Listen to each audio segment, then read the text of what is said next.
요한복음 고린도전서 15장입니다.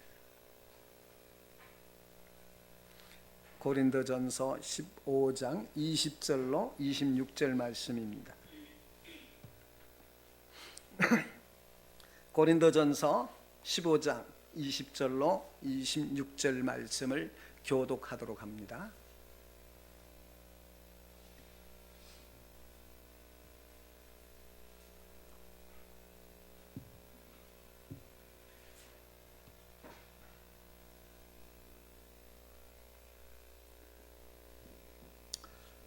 (20절부터) 교독합니다.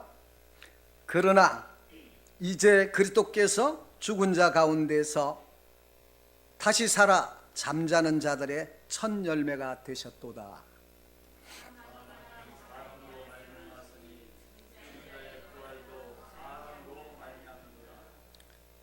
사망 안에서 모든 사람이 죽은 것 같이 그리스도 안에서 모든 사람이 삶을 얻으리라.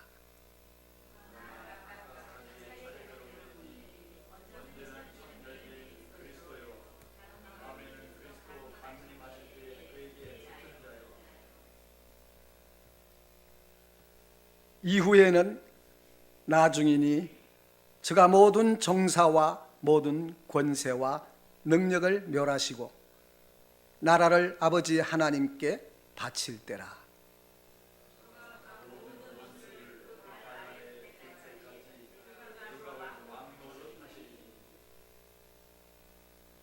다 같이 맨 나중에 멸망받을 원수는 사망이니라.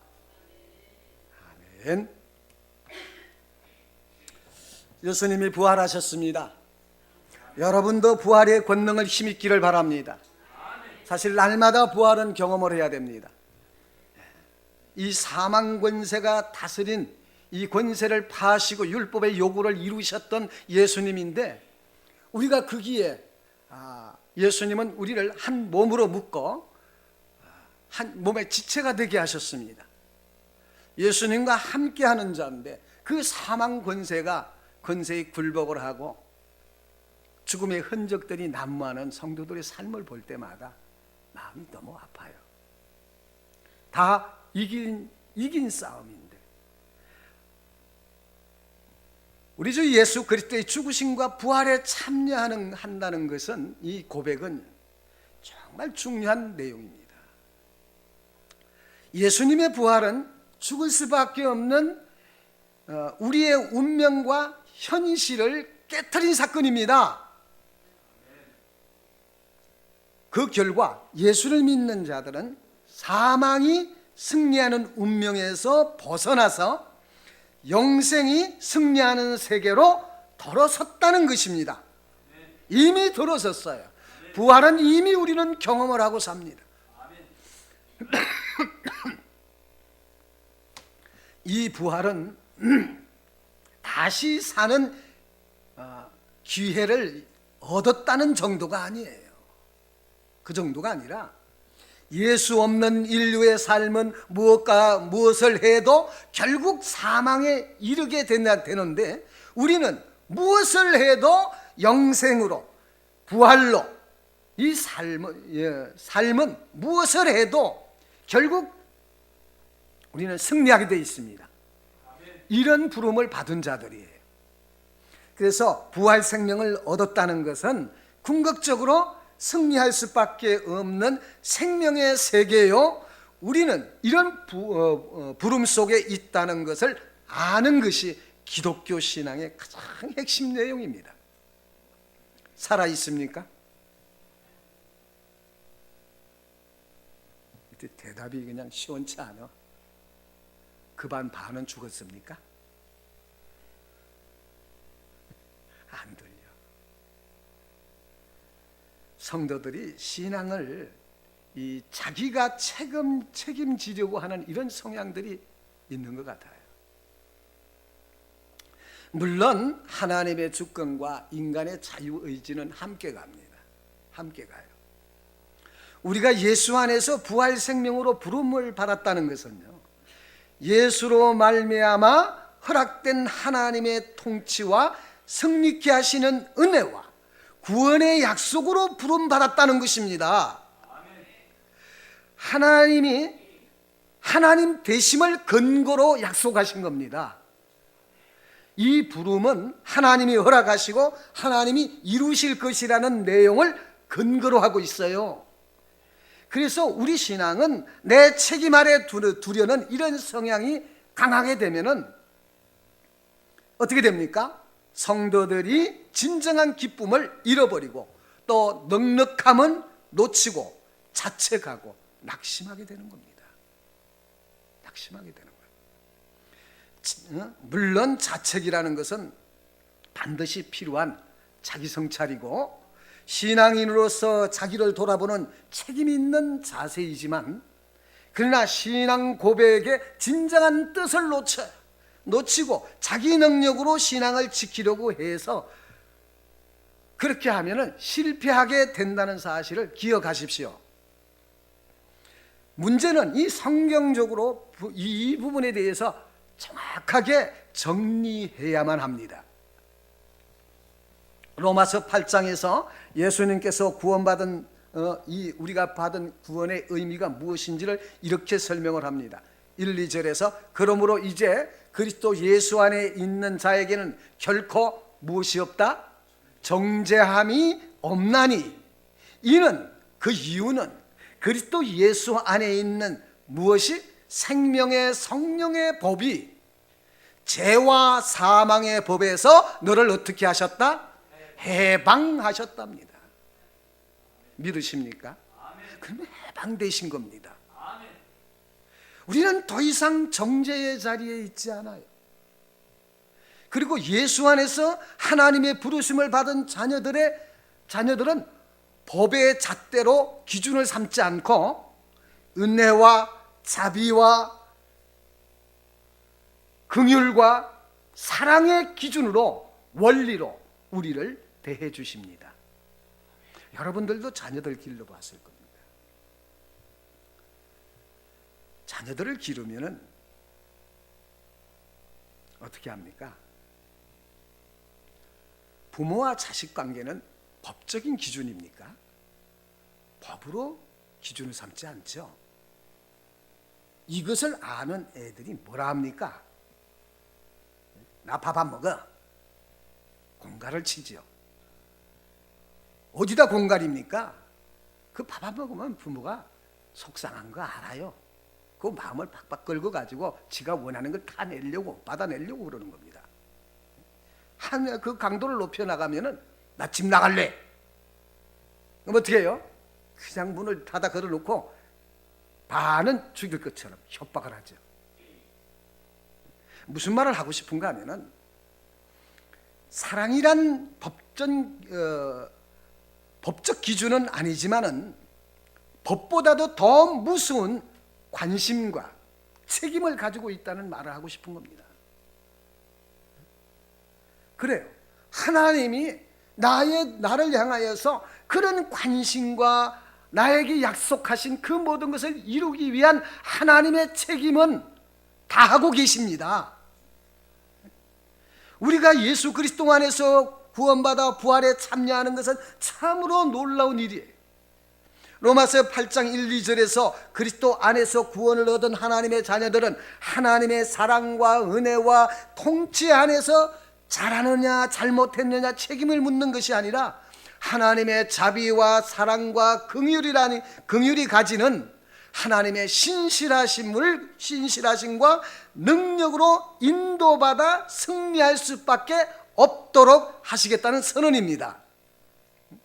그래서 이 문제는 로마서 8장 3절로 9절에서 좀 더 확인해야 되는데, 거기에 이렇게 기록되어 있습니다. 율법이 육신으로 말미암아 연약하여 할 수 없는 그것을 하나님은 하시나니 곧 죄를 인하여 자기 아들을 죄 있는 육신의 모양으로 보내어 육신의 죄를 정하사 육신을 쫓지 않고 영을 쫓아 행하는 우리에게 율법의 요구를 이루어지게 하려 하심이니라. 육신을 쫓는 자는 육신의 일을, 영을 쫓는 자는 영의 일을 생각하나니 육신의 생각은 사망이요 영의 생각은 생명과 무엇이라? 평안이라. 육신의 생각은 하나님과 원수가 되나니 이는 하나님의 법에 굴복지 아니할 뿐 아니라 할 수도 없음이니라.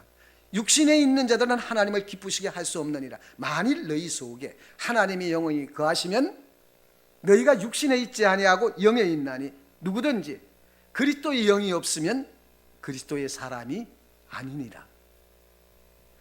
이 본문을 읽으면서도 내가 영에 속했는가? 육에 속했는가? 이 고민을 하고 삽니다. 이 구절은 그런 구절이 아니에요. 3절에 하나님께서 율법을 요구하시는 것을 인간이 다 이룰 수 없어서 없는 거 하세요. 없으므로 예수 안에서 그 목적을 이루기로 작정하셨답니다. 작정하셨대요. 그래서 내가 했나 못했나에 머물지 말고 예수로 충만한 사람 되십시오. 그러면 자연스럽게 이루어집니다. 잘했니 못했니 가지고 따지지 마십시오. 내가 예수 안에 있으면 모든 것이 협력하여 선을 이루어 가시는 하나님이세요. 그래서 율법으로 할 수가 없고 예수 안에서만 하신다는 뜻을, 우리의 책임을 묻지 않은 뜻은 무슨 말이냐? 우리의 책임을 묻지 않고 하나님의 지혜와 능력으로 하신다는 것을 약속하신 말씀입니다. 여기에 참여하십시오. 참여하시라고요. 즉 하나님은 우리가 할 수 있는 최상의 것을 목적하시는 것이 아니라 그보다도 높은 하나님의 위대하심과 지혜를 따른 목적을 우리 나를 향해서 가지고 계신다는 뜻입니다. 그래서 기독교 신앙은 인간이 할 수 있는 최고의 경지를 뛰어넘는 것입니다. 인간이 할 수 없기 때문에 하나님이 하시도록 하시는 거예요. 하나님만이 하실 수 있는 수준을 목적으로 하시기 때문에 율법을 기준으로 삼거나 내용으로 삼을 수가 없고 예수로 말미암을 수밖에 없다고 말하는 것입니다. 그래서 신앙은, 잘 들으세요, 소극적으로는 우리 책임하에 있지 않습니다. 있지 않고 소극적으로, 적극적으로는 우리가 하나님의 원대하신 뜻에 붙잡혀 산다. 이것이 신앙이에요. 내가 주님께 붙잡혀 사는 겁니다. 여기에서 우리는 나의 의지가 되시는 하나님을 만나요. 나의 의지가 되어주시는 하나님을 만난다고요. 이 내용을 로마서 8장 4절 이하에서 육신을 따르는 자, 영을 따르는 자로 대조하면서 소개를 하고 있습니다. 성도들이 이 부분을 많이 오해해서 한국 교회는 육신에 속한 자, 영에 속한 자라는 이분법적으로 그것밖에 생각할 줄 모릅니다. 교회 안에서도 보면 잘했니 못했니 가지고 싸워요. 얼마나 답답한지 몰라요. 머리는 허연한데 젖병 물고 다닌다, 그 소리입니다.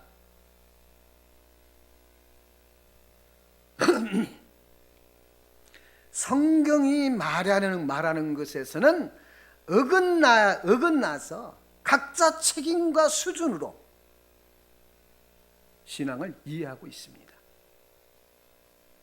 그 결과 신앙은 영에 속한 사람은 차원이 다르고 성경적으로 보다 더 온전한 모델과 목표로 삼고 그것을 추구하는 것으로, 그게 신앙인 줄 압니다. 내가 할 수 있는 거 단 한 가지라도 있습니까? 없어요. 하나님이 해 주셔야만 됩니다. 하나도 없어요. 그런데 못하는 자를 왜 그렇게 나무랍니까? 왜 그렇게 나무래요? 그가 서고 넘어지는 것은 하나님께 속했다고 했습니다. 그죠? 그것을 뛰어넘으셔야 돼요. 로마서 8장에서 육에 속하고 영에 속한 것, 이것은 어떤 기준이나 선택이나 그 무엇을 이룬 정도를 설명하는 것이 아니에요. 기독교 신앙을 인간이 가진 책임 아래 두는 것, 자기가 할 수 있는 것을 내용으로 삼는 것과 하나님이 책임져 주시고 목적하시고 인도하시고 통치하심을 대조시키고 설명하고 있습니다. 어느 것이 나으냐 보라는 겁니다. 이렇게 대조시켜서 육신을 따르는 자는 하나님의 수준에 이를 수가 없고 기껏해야 도덕군자 되거나 윤리적으로 보다 나은 온전한 자가 될 뿐입니다. 그거는 하나님과 상관이 없어요. 그래서 영에 속한 자란 하나님의 약속과 인도하심에 부르심을 받은 자요, 하나님의 통치 안에 있다는 증거입니다. 이것이 예수의 죽으심과 부활을 허락하신 복음입니다. 구원입니다. 약속입니다. 그래서 우리를 믿는다는, 예수를 믿는다는 것은 더 이상 세상의 내용과 기준과 방법이 아니라 하나님의 수준과 내용과 방법에 붙잡혀 있다. 할렐루야. 따라서 육신에 속했다, 영에 속했다는 것은 성도들이 자기 신앙 수준을 혹은 신앙의 선택을 어느 쪽을 붙잡느냐 하는 그런 선택에 말하는 것이 아니에요. 이미 우리는 붙잡힌 자들입니다. 붙잡힌 자들이에요. 그래서 9절에 이렇게 말합니다. 만일 너희 속에 그 증거가 뭐냐? 붙잡힌 증거가 뭐냐? 이것을 알려주기 위해서 9절에서 만일 너희 속에 하나님의 영이 거하시면 너희가 육신에 있지 아니하고 영에 있나니 누구든지 그리스도의 영이 없으면 그리스도의 사람이 아니라, 이렇게 선언하는 겁니다. 여러분은 그리스도께 속한 자들입니까? 무엇으로 입증을 합니까? 내 안에 계신 성령이십니다. 성령님이세요. 이처럼 선택이 아니라 내가 어느 영역에 속해 있느냐의 문제인 겁니다. 너희 속에 하나님의 영이 거하시면 하나님의 부르심과 약속과 통치와 간섭 안에 있다는 것이지 내가 어느 쪽을 선택하느냐, 이게 문제가 아니에요. 그러면 여러분이 이제 기도 제목이 달라질 겁니다. 기도 제목이 달라질 거예요. 어떻게 해야 됩니까?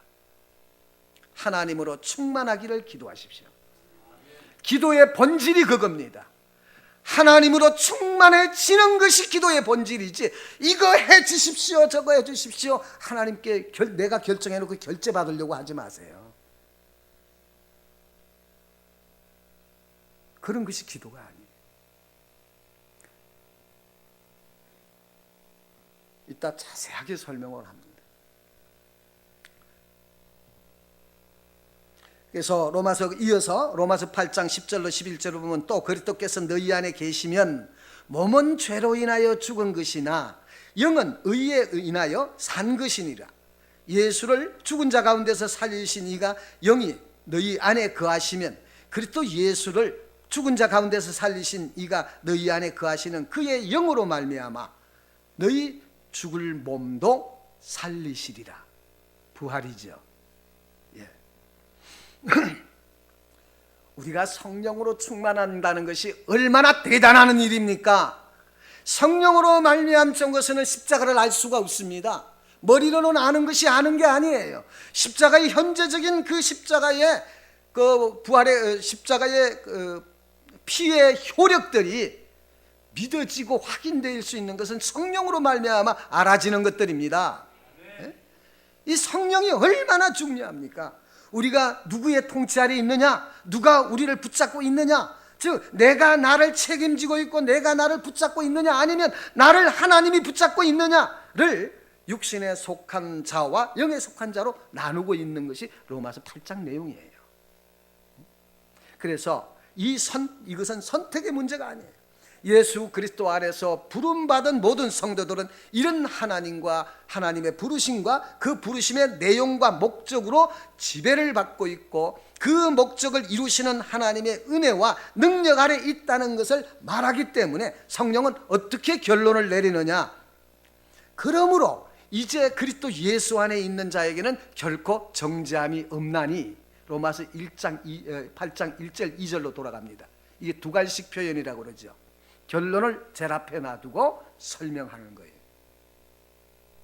그러므로 이제 그리스도 예수 안에 있는 자에게는 결코 정죄함이 없나니 이는 그리스도 예수 안에 있는 무엇이? 생명의 성령의 법이 죄와 사망에서 법에서 너를 해방하였습니다.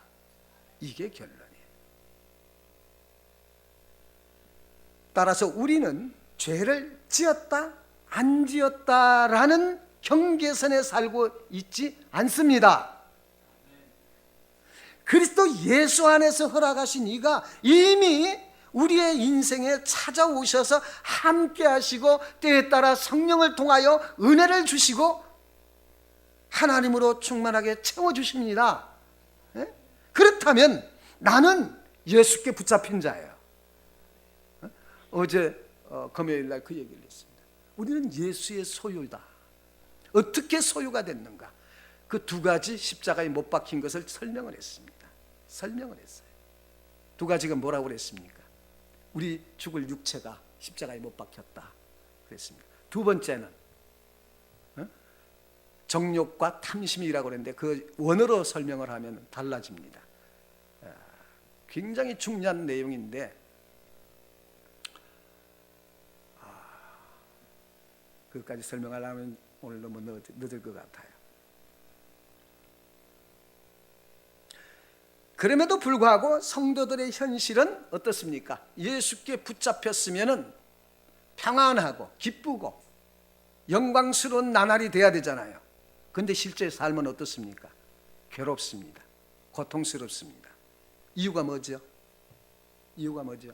내가 하나님께 뭐 잘못해서 그런가? 그쪽으로 가면 사망이에요. 그럼 목사님, 회개할 필요가 없다는 얘기입니까? 그것도 착각입니다. 우리는 우리의 현실에 괴로운 것은 영생과 승리로 인도함을 받고 있지만 이 세상과 현실이 무엇에 붙잡혀 있습니까? 사망의 공격과 위협 아래 있기 때문에 그렇습니다. 사단이 지배하고 있어요. 사단의 권세로 다스리고 있습니다. 그러나 우리는 사망으로 끝날 수 없는 자들이고 세상은 사망으로 끝나는 자들입니다. 그래서 세상은 날마다 조금씩 죽어가고 있는 중입니다. 그러나 우리는 속사람은 날마다 죽지만 그 사람은 날마다 죽지만 속사람은 날마다 조금씩 부활하고 있어요. 새로워지고 있어요. 우리는 사망으로 끝날 수 없는 자들이고 세상 사람들은 조금씩 이렇게 죽어가는데 이들은 하나님의 형상대로 참다운 인생을 매일 조금씩 양보하고 체념하고 타협하고 살아가는데 그것이 죽음을 만들어냅니다. 조금씩 죽음을 만들어내요. 그래서 세상 사람들은 태어나면서 삶 전체가 몇 년을 살았느냐와 상관없이 멸망을 자초하고 있다는 설명이 성경의 설명입니다. 성도들은 달라요. 우리는 자신의 선택과 능력으로 신앙을 어떻게 승리하느냐의 싸움이기 이전에 하나님의 약속에 이끌려가고 있기 때문에 실제로는 사망 아래 굴복하고 타협하고 실패했을지라도 그것이 우리를 넘어뜨리는 것이 아니라 오히려 분발하게 하고 회개하게 하고 하나님으로 충만하게 채워지는 기회로 삼습니다. 무엇을 가지고 그렇게 하죠? 죽음의 흔적들을 가지고 부활을 만들어내고 있는 중입니다. 그게 현재적인 부활이에요. 이 일로 인해서 우리 겉사람은 날로 부패하나 속사람은 새로워지는 겁니다. 우리가 가장 큰 착각은 내가 실패했을 때 오는 자책감입니다.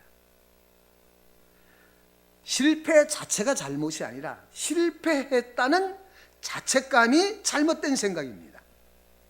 성도들이 인생을 보면은 승리의 승리를 거듭해서 끝까지 승리하는 인생은 극히 드물어요. 실패를 경험하게 하시는데 그 이유가 무엇이라고 생각합니까? 그 무엇이라고 생각해요? 하나님은요, 나 하나를 건지시기 위해서 당신의 아들을 십자가에 못을 박아 죽이셨습니다. 얼마나 값비싼, 값으로 계산할 수 없는 대가를 치렀습니까? 이런 내가 값싼 승리는, 값싼 목적을 낳기 때문에 하나님도 그렇게는 못 하시겠답니다. 하나님은 그렇게도 못 하시겠대요. 값비싼 대가를 치른 나인고로 나 역시 하나님이 값비싼 존재로 만드시고 마시겠답니다. 인간은 생리적으로 실패를 해봐야 더 깊은 생각을 하게 되고 고뇌 속에서 새로운 사실들을 발견합니다. 그게 보화입니다. 그게 보화예요. 고생은 고생대로 해놓고 배우는 게 없고 발견하는 게 없으면 그 인간은 점점 쓸모없는 인간이 되어가는 중입니다. 고통이 왔거들랑 그 속에서 보화를 캐내는 지혜자들이 되시기 바라요. 성령은 그것을 비춰주십니다. 비춰주세요. 인간이 그렇게 실패할 때 깊은 고뇌 속에서 새로운 사실을 발견한다는 것은요, 이건 원리입니다. 일반 세상에서도, 일반 학문의 세계에서도 동일합니다. 고뇌와 고통을 경험하지 않고서 철학에 입문할 수 있습니까? 없어요. 없어요. 사유하지를 못합니다. 그래서 자기 한계를 깨닫지 않고서는 인간 이상의 존재가 필요하다는 사실을 알지 못합니다. 알지를 못해요. 인간은 형통하면 그 영혼이 깊은 잠을 자게 된다는 사실에 눈을 떠야 됩니다. 눈을 떠야 돼요. 타락한 육신 편해봐야 편하게 살려고 하면은 죄밖에 짓는 게 없다. 하나님을 떠나서는 불가능합니다. 떠나니까 그렇게 되는 거예요. 그래서 우리의 신앙 현실은 고통과 절망 속에 있고 자신의 한계를 경험하는 그것은 말할 수 없이 고통스럽지만은, 그러나 모든 것은 나를 생명으로 이끌어가고 있다는 사실을 깨달아야 됩니다. 그래서 잘 들으세요. 실패가 생명을 낳는 것은 아니지만, 실패를 가지고도 하나님은 우리를 승리로 데려가신다. 이게 우리의 믿음입니다. 그게 나의 하나님이세요. 그러나 세상은 성공을 하고도 사망으로 이끌어 간다는 사실이 얼마나 허망합니까? 얼마나 허망합니까? 돈 많이 가져보세요. 우습지도 않습니다.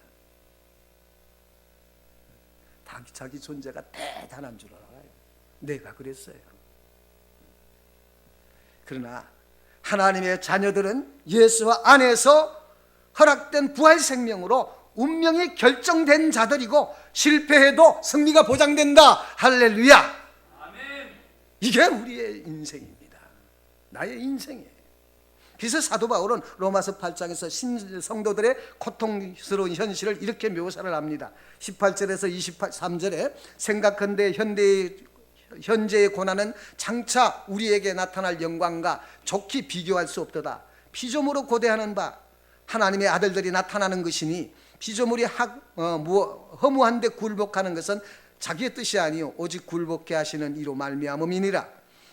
그 바라는 것은 피조물도 썩어짐의 종로로 한 데서 해방되어 하나님의 자녀들의 영광과 자유에 이르는 것이니라. 피조물이 다 이제까지 함께 탄식하며 함께 고통하는 것은 우리가 아나니, 이뿐 아니라 또한 우리 곧 성령의 처음 익은 열매를 받은 우리까지도 속으로 탄식하며 양자될 것 곧 우리의 몸의 구속을 기다리느니라. 무슨 말입니까? 우리는 고통 속에 신앙생활을 합니다. 내가 기대하고 욕심내는 신앙 수준에 이르지 못해서 좌절하고 낙심하고, 내가 신앙생활을 제대로 하고 있는가 의심하기도 하고, 때로는 하나님은 이렇게 나를 왜 이렇게 살도록 내버려 두시는가 그렇게 싶을 정도로 탄식이 나올 때도 있습니다. 그러나 이런 현실을 대할 때마다 내가 나를 혼자 책임지는 것이 아니라는 것을 깊이 깨달아야 됩니다. 내 인생은 내가 책임지는 게 아니라 하나님이 책임져 주시겠다고 부르신 겁니다. 만약 내가 나에게 계속 책임을 묻는 것으로 가면 어떻게 되는가? 어떻게 돼요? 하나님의 약속은 사라지고 믿음은 없어질 것입니다. 무너질 것입니다. 그러나 신앙생활의 위대함은 우리에게 약속하신 이가 그 약속대로 이루어 가신다는 사실이에요. 그래서 사도 바울은 로마서 8장 24절로 6절에 이렇게 말합니다. 우리가 소망으로 구원을 얻었음에 보이는 소망이 아니니 보이는 것을 누가 바라리요? 만일 우리가 보지 못하는 것을 바라면 참으로 바랄지니라. 이와 같이 성령도 우리의 연약함을 도우시나니 우리가 마땅히 빌바를 알지 못하나 오직 성령이 말할 수 없는 탄식으로 우리를 위하여 친히 간구하시느니라. 그 보증으로 성령님까지 주셨습니다. 못 믿을까 봐 하나님이 그렇게 하시겠다는 것에 대하여 믿지 못하겠으니까 성령까지 보증으로 주셔서 내 속에서 입증합니다. 우리는 성령께서 책임지고 있다고 성경은 말하고 이것이 영에 속한 사람이라고 말합니다. 영에 속한 사람은 하나님의 부르심과 약속을 받는 사람이요 그의 인도하심과 승리케 하시는 능력 가운데 사는 사람이에요. 사실 우리는 무엇을 구할지도 몰라요. 여러분은 여러분에게 필요한 것이 무엇인지를, 진정으로 필요한 게 무엇인지를 아십니까? 아세요? 진정으로 내게 필요한 것을 몰라요. 모르고 있습니다. 그래서 성령이 그것을 기도로 해 주신답니다. 나를 위하여 기도해 주신대요. 그래서 우리가 하는 기도만이 자기 신앙을 온전히 책임지는 유일한 방법이 아니고 성령께서 우리를 위하여 기도해 주신답니다. 이것이 부활 생명으로 인도하는 복음이요 성경은 이렇게 말합니다. 마음을 감찰하시니가 성령의 생각을 아시나니 이는 성령이 우리의 하나님의 뜻대로 성도를 위하여 간구하심이라. 우리가 알거니와 하나님을 사랑하는 자 곧 그 뜻대로 부르심을 받은 입은 자에게는 모든 것이 합력하여 선을 이루느니라. 보증까지 해주십니다. 여기 모든 것은 무엇을 말합니까? 우리가 그동안의 헌신과 진심 혹은 아직 이루어지지는 못했지만 가지고 있는 소원, 이런 것들 뿐만 아니라 우리의 무지와 무능과 게으름과 실패와 좌절과 완악함, 이런 것들이 다 협력하여 뭐를 이루신다? 선을 이루신답니다. 더 바랄 게 있습니까? 아직도 부족해요? 그럼 또 드리죠. 하나님이 약속하셨고 그 약속의 신실함을, 성실하심으로 이 약속의 권능을 예수 안에서 보이시고 사망 가운데서 다시 나를 일으켜 세우시겠답니다. 여러분이 이 세상에 어떤 법칙도 사망보다 큰 법칙이 있어요, 없어요? 이 세상에는 사망이 최고의 법입니다. 최고의 법칙이에요. 그 사망은 누구나 두려운 겁니다. 성공해도 죽고 능력이 있어도 죽고 착해도 죽고 악해도 죽고 죽음으로 끝나는데 이 죽음을 깨트린 것이 부활이라면 우리가 무엇이 겁나는 게 있어요? 무엇이 겁나는 게 있습니까? 없어요. 우리의 어떤 부족함과 무능함과 하나님의 신실하신 능력과 약속을 무력화시킬 수 있어요, 없어요? 없습니다. 그러면 내가 가는 길을 막을 자가 있어요, 없어요? 없습니다. 없어요. 이게 부활 생명이요 성도들의 운명입니다. 이 사실을 고린도후서 4장에서 더 잘 설명되고 있습니다. 14절로 16절입니다. 주 예수를 다시 살리신 이가 예수와 함께 우리도 다시 살리사 너희와 함께 그 앞에 서게 하실 줄을 아노니 모든 것을 너희를 위하여 하는 것은 은혜가 많은 사람의 감사함으로 말미암아 더하여 넘치게 하나님께 영광을 돌리게 하려 함이라. 그러므로 우리가 낙심하지 아니하오니 그 사람은 후피하나 우리 속 사람은 날로 새롭도다. 주 예수를 살리신 그분이 우리를 살려내시겠답니다. 여기 살린다라는 것은 죽음에서 건져주셨다는 정도가 아니에요. 그 정도가 아닙니다. 사망의 법칙을 깨뜨리시고 생명과 성령의 법으로 다스리시는 하나님의 통치를 의미합니다. 이로 인해서 우리의 무능과 무지와 완악함은 극복하고 승리로 마무리하시겠다는 하나님의 능력 가운데 기적적으로 역동적인 부활의 생명의 소유자가 되게 하신다는 겁니다. 성도들이 예수를 믿는다는 것은 쉽지 않고 어렵다고 말을 합니다. 어렵다고 말을 해요. 왜 그럴까요? 이유가 무엇입니까?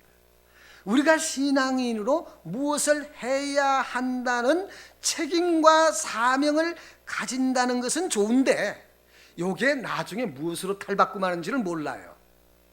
그래서 그듭그듭 넘어진데 또 넘어지고 있습니다. 잘 들으세요.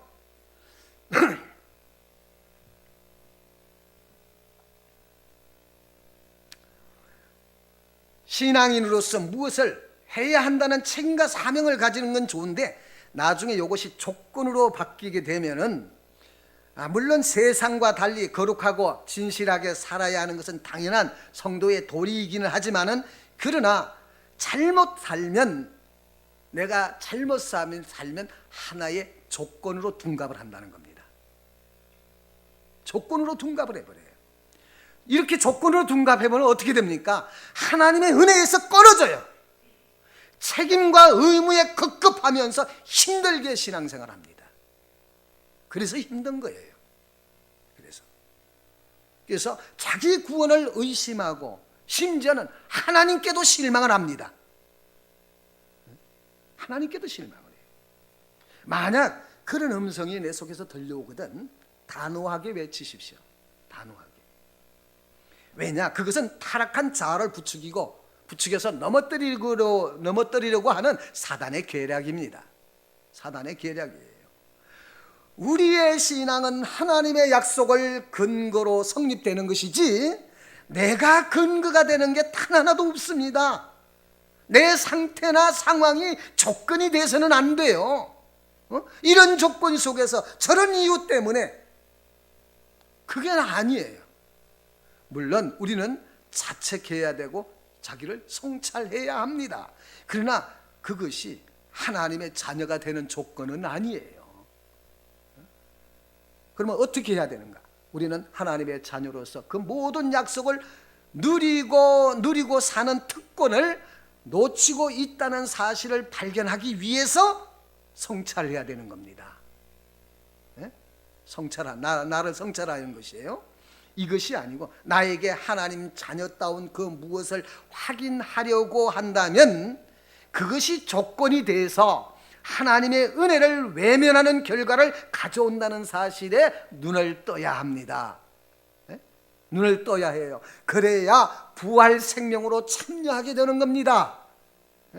고린도후서 4장에서 그러므로 우리가 낙심하지 아니하노니 그 사람은 후피하나 우리 속 사람은 날로 새롭도다. 이 말씀은 우리의 실패와 자책과 한탄과 절망과 낙심을 염두에 두고 한 말입니다. 이 말은 속 사람은 날로 새로워지고 있는 중이다. 낙심하지 말라. 그 모든 것을 포함하여 우리 그 사람은 낡아지고 속 사람은 날로 새로워지게 하시는 이는 하나님이시다. 할렐루야. 우리는 실패하고 절망해 봐야 자기를 근거로 하지 않고 믿음이 필요하다는 사실을 더 깊이 깨닫게 됩니다. 내가 믿는 신앙이 자기의 의지나 능력 위에 세워지지 않는다는 사실을 비로소 이게 기독교 신앙이라는 것을 이해하게 돼요. 이해하게 됩니다. 따라서 우리의 절망 속에서 우리는 절망 속에서도 찬양할 수 있어요, 없어요? 찬양할 수 있습니다. 환호할 수 있습니다. 오히려 자신감이 있는 게 훨씬 더 위험합니다. 훨씬 더 위험해요. 그래서 교회 안에 이런 자신감이 신앙 좋은 것으로, 믿음이 좋은 것으로 오해되고 있습니다. 오해되고 있어요. 그건 신앙도 아니고 믿음도 아니에요. 이러한 부분들이 구분되어져야 됩니다. 그래야 그 하늘의 하나님 그분 자신에 대한 그리움이, 간절함이, 열망이 이 속에서 솟아나기 시작을 해요. 믿지 않는 세상 사람들도, 자기 인생을 지혜롭게 갈무리한 사람들은 하나님의 형상을 지었기 때문에 일반 은총 가운데서도요, 부분적이긴 하지만 훌륭하고 좋은 그 인간성을 소유하고 있어요. 소유하고 있습니다. 그러나 예수 믿는 사람은 세상 사람이 가진 것과는 비교도 할 수가 없을 정도로 참나온 인간성을 이미 소유하고 있는 겁니다. 기독교 신앙이 윤리나 도덕으로 가지고 가지 마십시오. 참다운 인간성은 뭐가 참다운 인간성인가? 어려운 게 아니에요. 넉넉하고 여유로운 마음, 따뜻함, 기다림이나 이해, 용납해주고 용서하고 사랑하고, 이게 무엇과도 바꿀 수 없는 소중한 것들입니다. 이게 부활 생명의 요소들이에요.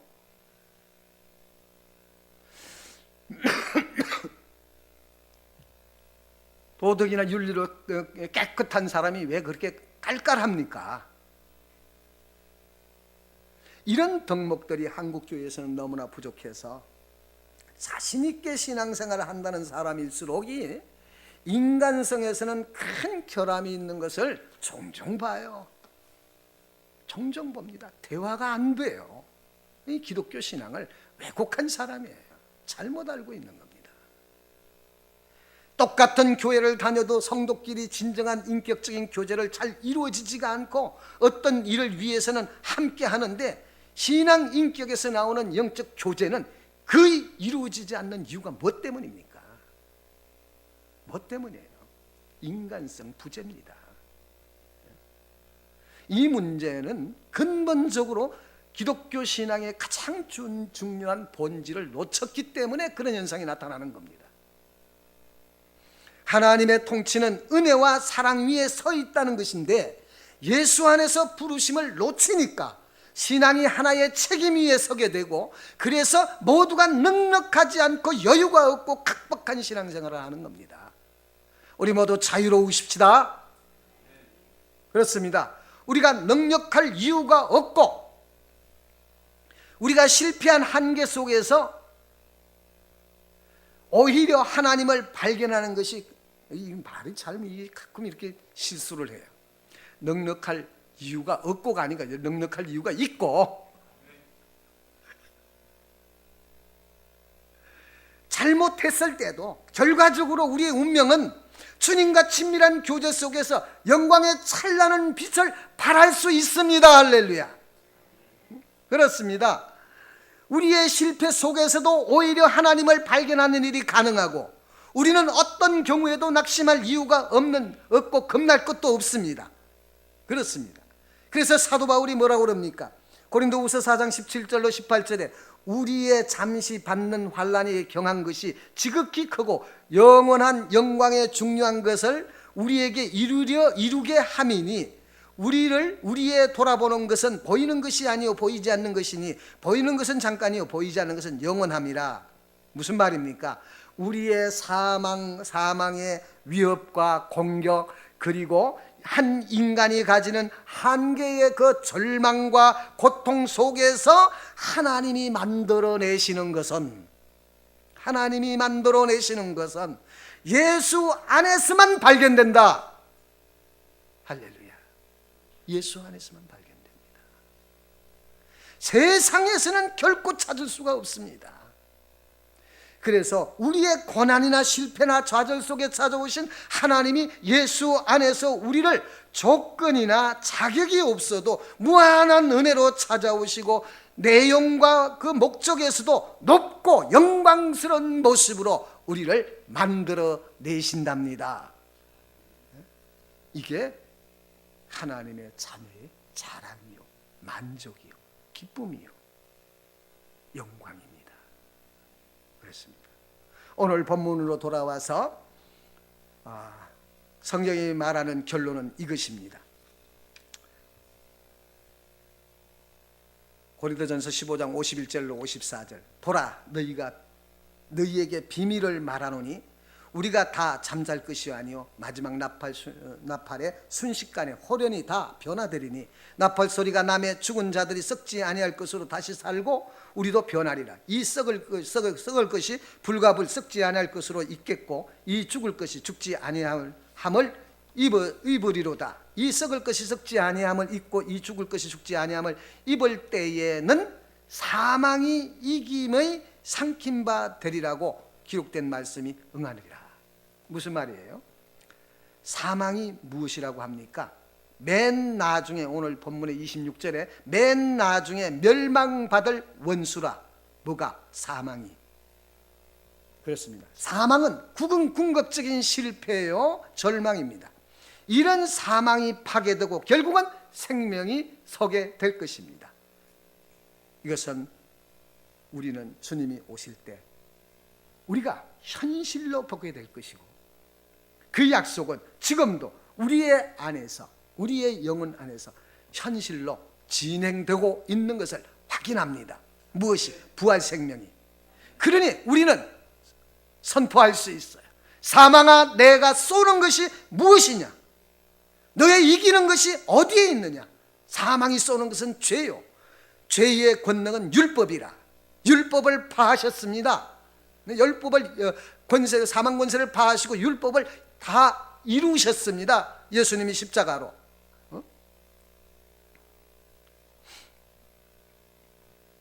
그래서 우리는 법 아래 있지 않습니다. 법 아래 있지 않아요. 우리 모두가 하나님의 은혜와 능력과 사랑 안에 살고 있습니다. 우리 주 예수 그리스도로 말미암아 승리를 주시는 하나님께 감사하십시오. 우리의 한계, 어떤 못난 것에도 불구하고 무한한 은혜와 예수 그리스도 안에서 만들어지는 것은 세상이 만들어지는 것과 비교할 수가 없는 무한히 위대한 것들을 다 포함해서 예수 그리스도로 말미암아 나에게 뭘 주신다? 승리를 주신답니다. 이게 약속이에요. 그러므로 형제들아, 견고하고 흔들리지 말며 항상 주의 일에 더욱 힘쓰는 자가 되라. 이는 너희 수고가 주 안에서 헛되이지 않게 하려 함이니라. 헛되지 않은 줄을 알미니라. 너희 수고가 주 안에 헛되이지 않은 줄을 알미니라. 얼마나 복된 말씀입니까? 내가 하는 모든 일들이 주 안에서 헛되지 않기를 바랍니다. 열매 맺기를 바랍니다. 성령으로 채워지기를 바랍니다. 부활 생명이 넘쳐나기를 바랍니다. 이것들은 우리에게 주어진 특권들이에요. 이거 놓치고 사지 마십시오. 그렇습니다. 무슨 수고입니까? 주님 안에서 믿음을 지키는 것, 여러분의 헌신, 이것만이 아니라 좌절이나 한계나 고통이나 절망까지 다 포함돼서 그것들로 부활 생명으로 만들어내시는 이가 하나님이십니다. 이런 것들을 포함해서 다 선으로 바꾸시는 이가 하나님이십니다. 그게 여러분이 믿는 나의 하나님이신 겁니다. 여러분의 삶 속에서, 생활 속에서 이 하나님을 만나 나의 하나님을 고백하시기 바랍니다. 그리고 그분과 동행하십시오. 여러분이 사는 모든 것들이 열매를 맺을 것이고 찬송이 그 입술에서 사라지지 않을 것입니다. 기도하겠습니다. 살아계신 아버지 하나님, 주님의 은혜를 감사드립니다. 아버지의 자녀로 살고 예수 안에서 부르심을 받았다는 것을 오늘 주의 말씀으로 확인하며 부활 생명을 입은 자를 고백하게 하소서. 나 자신을 보면 절망하고 좌절할 수밖에 없으나 거기서도 사망이 이기지 못하게 하시고 생명으로 바꾸시는 하나님의 놀라운 은혜를 찬송하게 하소서.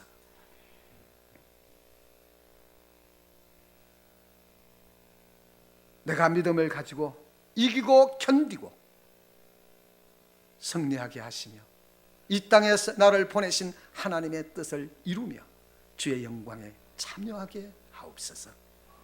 이제 또다시 세상으로 돌아갈 때에 주님 동행하여 주시어서 만나는 모든 일들이 부활 생명을 만들어내는 도구가 되게 하시고 우리의 삶 속에서 보화를 캐내어 하나님께는 영광이 되고 저들에게는 한없는 기쁨이 되게 하시며 만족이 되게 하옵소서. 그리하여 우리의 하는 모든 것들이 헛되이지 아니한 줄을 믿나이다. 모두 잘